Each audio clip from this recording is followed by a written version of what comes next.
mengantisipasi dan melakukan penanganan terhadap sengketa dalam pelaksanaan tahapan pemilu 2024, Komisi Pemilihan Umum Kabupaten Buleleng, Rabu 7 Desember 2022, melaksanakan forum group discussion di Berutsbar dan Resto Singaraja.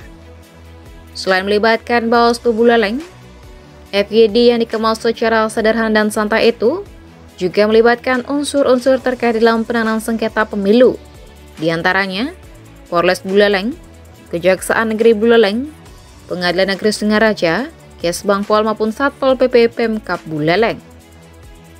Ketua KPU Kabupaten Buleleng, Komang Dudi Udiana, usai pelaksanaan FGD tersebut, menyebutkan pentingnya pola-pola pencegahan dan antisipasi yang harus mampu dilakukan secara bersama, sehingga dalam penanganan maupun sengketa berkaitan dengan pemilu, pihak-pihak terkait telah memiliki persepsi yang sama.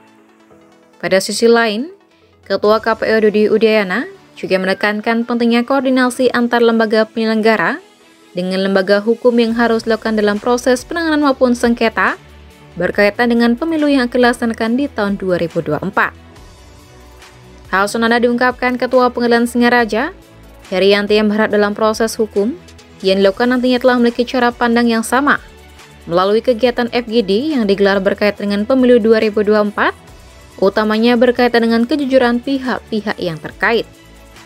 Selain menyikapi sejumlah kerawanan soal pelaksanaan tahapan pemilu 2024, KPU Buleleng bersama lembaga terkait dalam FGD yang bertajuk antisipasi penanganan sengketa pelaksanaan tahapan pemilu tahun 2024 juga menyampaikan sejumlah formula agar potensi sengketa mampu diredam sehingga pelaksanaan pemilu 2024 berjalan aman dan lancar.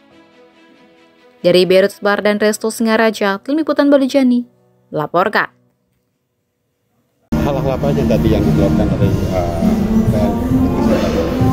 Ya, seperti tadi yang sudah saya jelaskan, saya menerangkan mengenai antisipasi apabila ada pelanggaran-pelanggaran dan sifatnya pelanggaran pidana yang terjadi pada waktu masa pemilihan umum ini.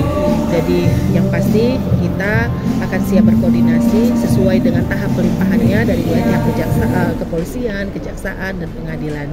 Kami cuma berpesan supaya koordinasi ditingkatkan dengan sebaik-baiknya agar proses yang disidangkan ini, proses yang nantinya masuk ke pengadilan ini memang kita bisa laksanakan sistem persidangan dan peradilan dengan baik dan benar. Jadi pesan saya sebenarnya tidak perlu takut akan efek atau dampak pengadilan kalau memang koridor hukumnya betul-betul dijalankan dengan benar sesuai dengan aturannya. Itu saja. Karena pemantau kan banyak ya. Ombudsman juga mengawasi, makanya ingatlah diawasi, jangan jadi kita jadi gimana. Sebenarnya diawasi itu benar karena itu untuk kepentingan rakyat. Toh kita juga rakyat juga kan. Nah, seperti itu. Nah, ini tadi hal yang menarik. Di sini katanya ada kejujuran. Jadi orang yang jujur sulit dicari. Tapi dalam hal ini kalau memang dalam artian kasus ini dengan dikatakan dengan kejujuran, otomatis apapun sengketa ini kita bisa laksanakan dengan baik. Menurut Ibu gimana tadi? Ya benar lah, karena susah mencari orang jujur. Orang pintar tadi banyak tuh, tadi MC-nya sudah mengatakan demikian kan.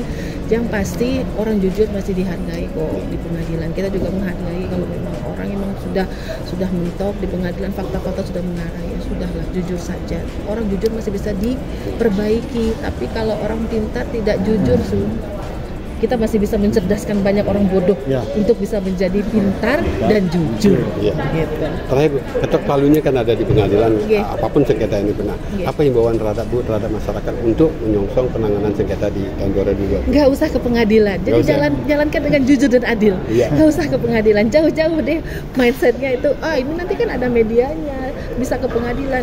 Jauhkan itu dulu. Siap. Pengadilan hanya upaya terakhir, itu saja. Terima kasih, selamat siang. Sore ya, tadi dari pagi tadi Pak tentang adanya fokus grup selain diskusi Pak tentang antisipasi penanganan sengketa tahapan pemilu 2024. Tadi ini sangat bagus sekali Pak. Apa saja yang ditularkan hari ini Pak?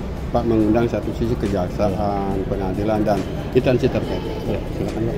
Jadi untuk kegiatan fokus grup diskusi ini kita mengundang dari TNI, Polri, Kejaksaan, dan yang terakhir tadi dari Ketua Pengadilan Negeri Singaraja, bahwa kami mengharapkan pemahaman yang sama dalam pelaksanaan tahapan pemilu sehingga segala informasi mengenai antisipasi terhadap sengketa bisa kita peroleh, sehingga dalam hal ini dalam pelaksanaan tahapan kita bisa mengantisipasi hal-hal yang kemungkinan terjadi dalam kegiatan tahapan pemilu. Nah, khusus dari TNI dan Polri mungkin tadi sudah memberikan pemaparan dan kesiapan dalam mengawal kami di penyelenggara dalam tahapan pemilu, dan siap untuk selalu berkoordinasi dengan kami dalam pelaksanaan pemilu agar nantinya bisa berjalan dengan baik dan lancar. Gitu. Nah, ini peserta pemilu kan dari partai politik. Ya. Nah, gimana himbauan Pak terhadap partai politik ini, Pak? Ya, untuk partai politik memang selalu mengikuti aturan dan regulasi yang ada, sehingga nantinya bisa berjalan dengan baik. Partai politik juga merupakan peserta pemilu. Segala aturan dan regulasi sudah kami sampaikan kepada partai politik, sehingga semua pelaksanaan tahapan baik dari awal maupun sampai akhir nanti di pemungutan suara bisa dilakukan dengan baik dan tidak terjadi hal-hal yang mungkin kita tidak harapkan. Terakhir Pak, gimana himbauan terhadap masyarakat Buleleng, Pak? Karena Pak ini kan KPU Buleleng, Pak. Jadi untuk masyarakat Buleleng, kami harapkan yang pertama untuk pemilu ini adalah mari kita ikut serta berpartisipasi dalam pemilu, karena pemilu ini adalah bukan hanya tanggung jawab kami sebagai penyelenggara, pemilu adalah tanggung jawab seluruh pihak, baik itu masyarakat, pemerintah, kami di penyelenggara juga tanggung jawab kita bersama. Karena pemilu adalah memilih pemimpin-pemimpin kita yang nantinya akan membawa masyarakat itu menjadi sejahtera. Nah, untuk itu kami harapkan masyarakat juga berperan aktif sebagai pemilih yang cerdas, seperti yang sudah kami sosialisasikan, berusaha memilih pemimpin-pemimpin yang memang betul-betul nantinya mewakili masyarakat untuk menjadikan masyarakat kita sebagai masyarakat yang sejahtera, dan tidak ada nantinya juga kami harapkan kepada masyarakat untuk melaksanakan pemilihan umum ini dengan baik, lancar, dan tidak ada permasalahan-permasalahan yang tidak kita inginkan. Terima kasih, Pak.